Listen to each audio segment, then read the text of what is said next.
Assalamualaikum warahmatullahi wabarakatuh. Alhamdulillahi rabbil alamin. Wassalatu wassalamu ala ashrafil anbiya'i wal mursalin wa ala alihi wa sahbihi ajma'in. Allahumma salli ala Sayyidina Muhammad wa ala ali Sayyidina Muhammad. Puji dan syukur kepada Allah subhanahu wa ta'ala.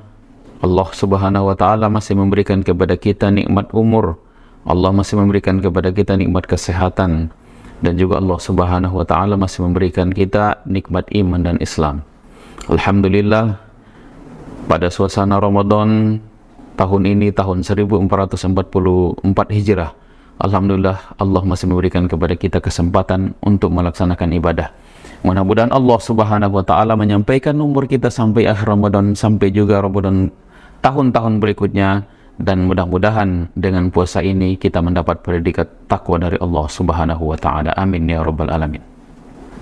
Kemudian kita bersalawat dan sampaikan salam kepada baginda tercinta, Rasul kita yang mulia, Nabi Muhammad sallallahu alaihi wasallam, dengan ucapan Allahumma salli ala Sayyidina Muhammad wa ala ali Sayyidina Muhammad. Mudah-mudahan kelak kita mendapatkan syafa'atul uzma di hari yauma la yanfa'u malun wala banun illa man atallaha biqalbin salim. Sahabat Al-Fikri yang dirahmati Allah subhanahu wa ta'ala, dalam kesempatan ini saya akan membawakan sebuah judul, waktu yang mustajabah untuk berdoa.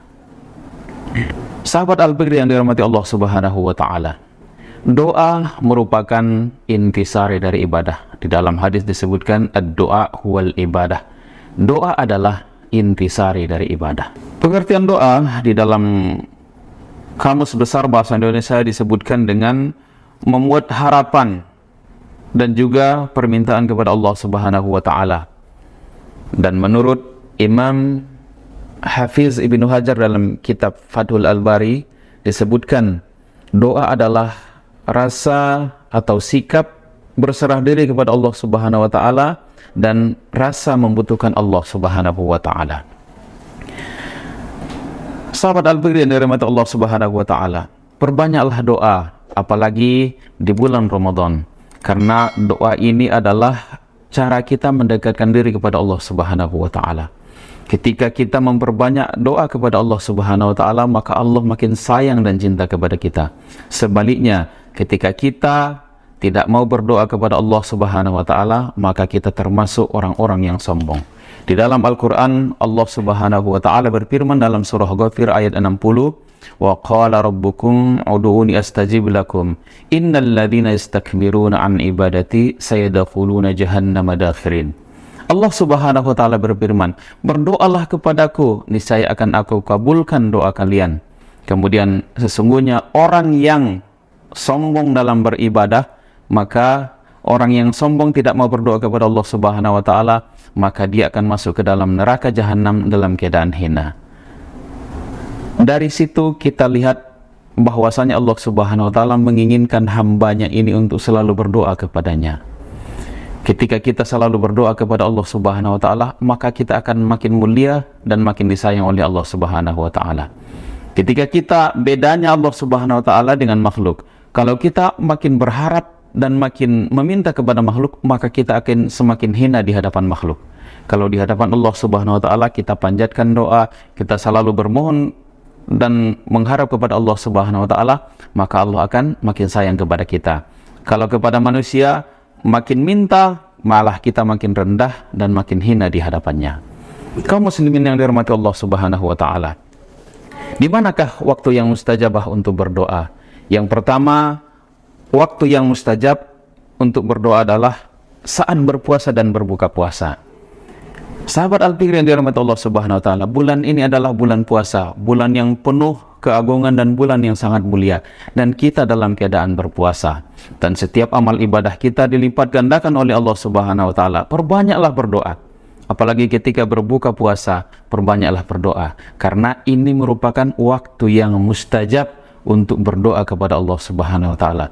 Sampaikan kepada Allah subhanahu wa ta'ala segala keinginan kita. Mudah-mudahan Allah subhanahu wa ta'ala mengabulkan segala keinginan kita. Yang kedua, perbanyaklah doa di dalam sujud. Orang yang paling dekat kepada Allah subhanahu wa ta'ala adalah ketika dalam sujudnya. Waktu yang paling dekat kepada Allah subhanahu wa ta'ala adalah ketika kita dalam sujud. Jadi perbanyaklah doa di dalam sujud. Apalagi ketika sholat sunnah, perpanjanglah doa. Perpanjanglah doa, perpanjanglah sujud, dan mohon kepada Allah Subhanahu wa Ta'ala. Karena itu merupakan salah satu tempat kita untuk mendapatkan doa yang mustajab. Kemudian sepertiga malam terakhir, ketika kita bangun tahajud, perbanyaklah doa kepada Allah Subhanahu wa Ta'ala. Itu merupakan doa-doa yang mustajabah. Mudah-mudahan keinginan kita dan apapun harapan kita akan dikabulkan oleh Allah Subhanahu wa Ta'ala. Apalagi di dalam bulan Ramadan, sebelum melaksanakan makan sahur, sempatkan dulu untuk melaksanakan sholat tahajud, barangkali 4 rakaat, 6 rakaat, atau seterusnya. Perbanyaklah doa kepada Allah Subhanahu wa Ta'ala. Mumpung kita masih diberikan kesehatan oleh Allah Subhanahu wa Ta'ala, dan mumpung kita masih diberikan umur oleh Allah Subhanahu wa Ta'ala, perbanyaklah berdoa kepada Allah Subhanahu wa Ta'ala. Kemudian, waktu yang mustajab untuk berdoa adalah setelah selesai melaksanakan sholat yang wajib. Apabila kita telah selesai sholat wajib, maka setelah kita berzikir, jangan lupa berdoa. Jangan langsung berdiri dan tinggalkan tempat sholat. Berdoa kepada Allah Subhanahu wa Ta'ala. Itu merupakan salah satu tempat doa-doa yang mustajabah. Perbanyak berdoa kepada Allah Subhanahu wa Ta'ala. Selanjutnya, doa yang mustajabah adalah antara azan dan iqamah. Nah, jadi ketika kita sudah sampai di masjid dan kita sudah melaksanakan sholat qobliyah, kemudian kita berdoa kepada Allah Subhanahu wa Ta'ala sampai nanti iqamah selesai, padahkan tangan dan berdoa kepada Allah Subhanahu wa Ta'ala. Itu adalah tempat-tempat yang mustajab, tempat-tempat yang berdoa dikabulkan oleh Allah Subhanahu wa Ta'ala. Kemudian ketika minum air Zam-Zam, perbanyak doa kepada Allah Subhanahu wa Ta'ala. Kemudian pada hari Jumat, dan kemudian ketika turun hujan, dan yang terakhir ketika malam Lailatul Qadar. Ini adalah 10 hari terakhir di bulan Ramadan, dan kita sudah disunnahkan untuk melakukan i'tikaf di masjid. Kemudian ikutilah i'tikaf, dan kemudian berdoalah kepada Allah Subhanahu wa Ta'ala. Mudah-mudahan kita mendapatkan malam Lailatul Qadar, dan orang yang mendapatkan malam Lailatul Qadar, maka dia seolah-olah beribadah selama 1000 tahun, atau lebih kurang 83 tahun lebih. Mudah-mudahan kita diberikan kesempatan, dan juga Allah berikan kepada kita umur yang panjang untuk bisa beriktikaf di masjid, memohon dan berdoa kepada Allah Subhanahu wa Ta'ala. Kemudian doa itu ada 3. Ketika kita berdoa, pertama langsung dikabulkan oleh Allah Subhanahu wa Ta'ala. Kemudian ditunda oleh Allah Subhanahu wa Ta'ala. Dan yang ketiga, bisa saja nanti Allah kabulkan di akhirat. Itulah mungkin yang dapat kita sampaikan dalam kultum kali ini, sahabat Al-Fikri yang mulia. Mudah-mudahan bermanfaat bagi diri saya pribadi dan kepada kita semua.